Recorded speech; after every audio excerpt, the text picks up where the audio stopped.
అందరికీ నమస్కారం. తెలుగు కథా మాలికకు స్వాగతం.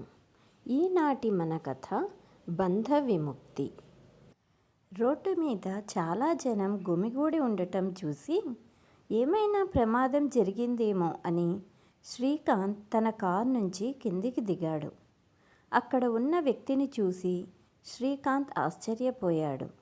అక్కడ ఉన్నది తన గురువుగారు సాగర్. శ్రీకాంత్ వెంటనే అంబులెన్స్కి కాల్ చేసి తన హాస్పిటల్కి తీసుకుని వెళ్ళి తనకు ట్రీట్మెంట్ చేశాడు. అలా స్పృహ లేకుండా ఉన్న సాగర్ గారిని చూసిన శ్రీకాంత్కి గతం గుర్తుకు వచ్చింది. శ్రీకాంత్ తండ్రి కూలీ పని చేస్తూ తనని ఇంటర్ వరకు చదివించాడు.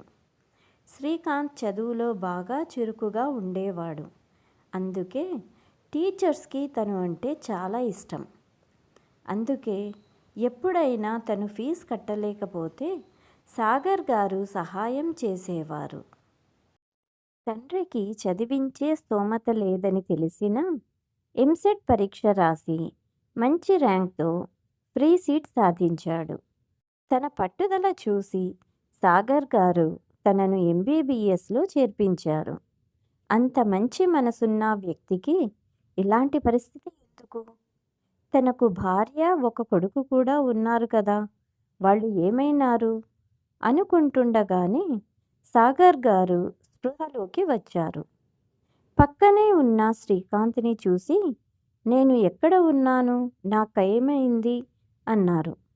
మీరు కంగారు పడకండి, మీరు రోడ్డు మీద స్పృహ లేకుండా ఉండటం చూసి నేనే మిమ్మల్ని ఇక్కడికి తీసుకొని వచ్చాను అన్నాడు శ్రీకాంత్. కానీ మీరు ఈ పరిస్థితిలో ఏంటి అన్నాడు. ఏమని చెప్పాలి శ్రీకాంత్, నా భార్య రమకు గుండె జబ్బు చేసింది. ఎక్కడ ఆపరేషన్ చేస్తే కొడుకు చదివికి డబ్బులు సరిపోవో అని ఆపరేషన్ కూడా చేయించుకోలేదు.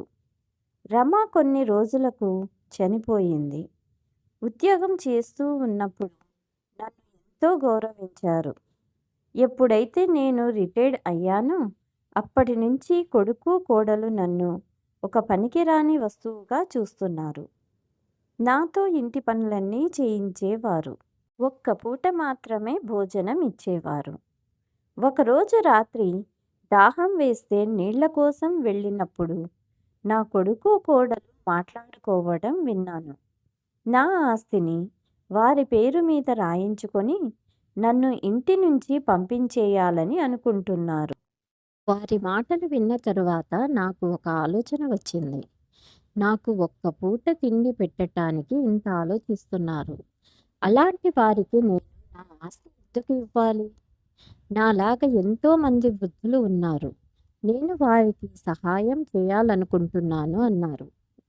నేను ఇంకా నా కొడుకు దగ్గరికి వెళ్ళను అన్నారు. సరే, మీరు విశ్రాంతి తీసుకోండి అని అక్కడ నుంచి వెళ్ళిపోయాడు శ్రీకాంత్. శ్రీకాంత్ తన స్నేహితుడికి జరిగిన విషయం చెప్పాడు. తను ఒక పోలీస్ సహాయంతో సాగర్ గారి కొడుకు ఆట కట్టించాలనుకున్నాడు. సాగర్ గారు ఇన్ని రోజులు కనపడకపోయినా వారికి దిగులు ఏమీ లేకుండా పార్టీలు సెలబ్రేట్ చేసుకున్నారు. మీరు మీ ఇంటికి వెళ్ళండి, నేనంతా చూసుకుంటాను అన్నాడు శ్రీకాంత్. మరుసటి రోజు సాగర్ కొడుకు దగ్గరికి వెళ్ళారు. ఊరంతా బలాదూర్గా తిరగడం అయిపోయిందా అంటూ ఎగతాళి చేసింది కోడలు. ఆమె మాటలకు సాగర్ గారు బాధపడ్డారు. వంటగదిలోకి వెళ్ళి వంట చేయండి అన్నది కోపంగా. ఇక రాడు అనుకున్న తండ్రి వచ్చినందుకు కొడుకు కోడలు షాక్ అయ్యారు. ఎలాగైనా మామగారిని ఇంటి నుంచి పంపించి వేయాలి అని అనుకున్నారు. మరుసటి రోజు ఉదయం కోడలు నా నెక్లెస్ కనిపించటం లేదు, మీరు తీశారు కదూ అంటూ మామగారిని అడిగింది. నాకు ఆ అవసరం లేదు అన్నారు సాగర్ గారు. ఒక బాధ్యత గల ఉపాధ్యాయుడిని, నలుగురికి మంచి మాటలు చెప్పేవాడిని. నేను పిల్లలకు మంచి బుద్ధి చెప్పిన వాడిని. అలాంటి నేను దొంగతనాన్ని ఎందుకు చేస్తాను? అయినా నా పింఛన్ డబ్బులు కూడా మీరే తీసుకుంటూ ఉన్నారు. నేను మిమ్మల్ని ఎప్పుడూ ప్రశ్నించలేదు. నా భార్యకే ఎదురు చెప్తావా అంటూ కొడుకు కొట్టడం ప్రారంభించాడు. తను నెక్లెస్ తీసుకోలేదు అని అంటున్నా తన మాటలని వినకుండా ఇంకా హింసించసాగాడు.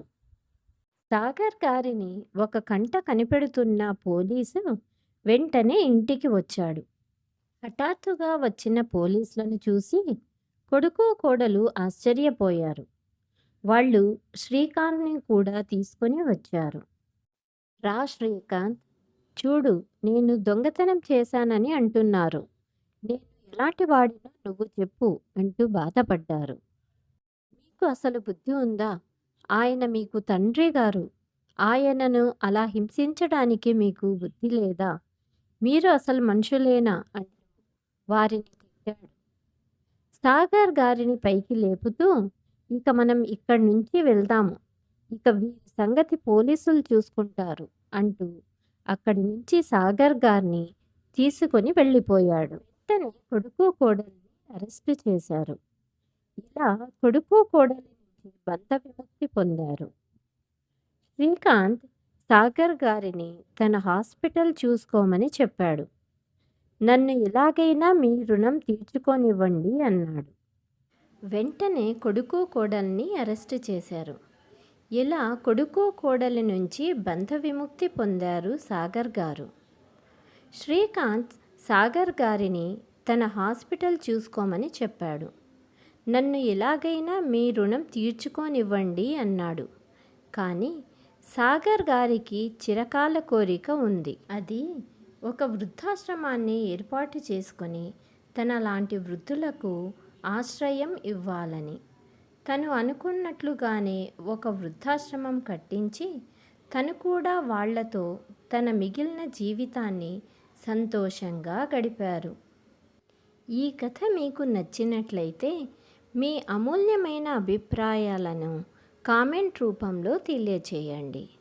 Please like, share and subscribe my channel. Thank you.